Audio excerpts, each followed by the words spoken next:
ngayong araw ang ratifikasyon ng 2026 budget. At hanggang ngayon, walang debate sa House, dapat ba natin itaas ang sarili nating budget? Lahat ng ibang mga ahensya dumadaan sa debate. Pero ito, hindi nga lumabas sa committee report, lumabas lang sa dulo nung tapos na ang mga debate na 10.5 billion peso increase. Huwag na natin munang sabihin na hindi dapat ba ibigay ang increase sa Kongreso. Pero kung dapat ibigay, bakit hindi ipinaliwanag at pinaalam sa publiko na itinataas namin ang sarili naming mga benepisyo? Maaari ko po bang ibahagi sa unang beses sa inyong show ang Sige laman po, ng sige mga po. benepisyong ito? Sige lang, sir. Ganito po kasi ma'am. Sa 27.7 billion pesos proposed 2026 budget ng House of Representatives, meron pong 18.58 billion pesos na MOOE. Kasama po dito ang mga ibang operating expenses ng House, pero malaking bahagi dito yung mga cash na ibinibigay direkta sa mga congressman na ang liquidation is by certification.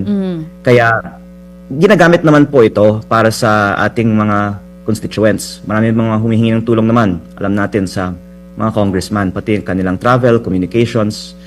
Pero ang katanungan ko, bakit hindi natin una nililiquidate with receipts like other government agencies?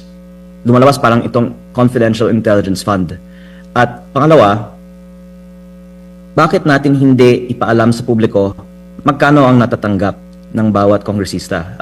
Ang bonus na ibinibigay at nabalitaan ko na din po sa iba kong mga kasamahan ngayong buwan na ito, on top of our 300,000 salary and 1 million peso operating budget is 2 million pesos Christmas bonus per congressman. Okay. Kaya lumalabas po ang take home kung isama mo yung MOOE at yung sweldo times 318 would be over 1 billion pesos. Kaya ko po ito binabanggit kasi tinatanong ko, bakit natin itinataas ang sarili nating budget ng 10.5 billion pesos, of which the bulk, 7.8 billion pesos, goes to MOOE. At ang lumalabas po, kasali sa fund na itinataas natin ang pambayad sa sarili naming mga bonus. Kasali ang 2 million pesos per congressman ngayong araw na ito.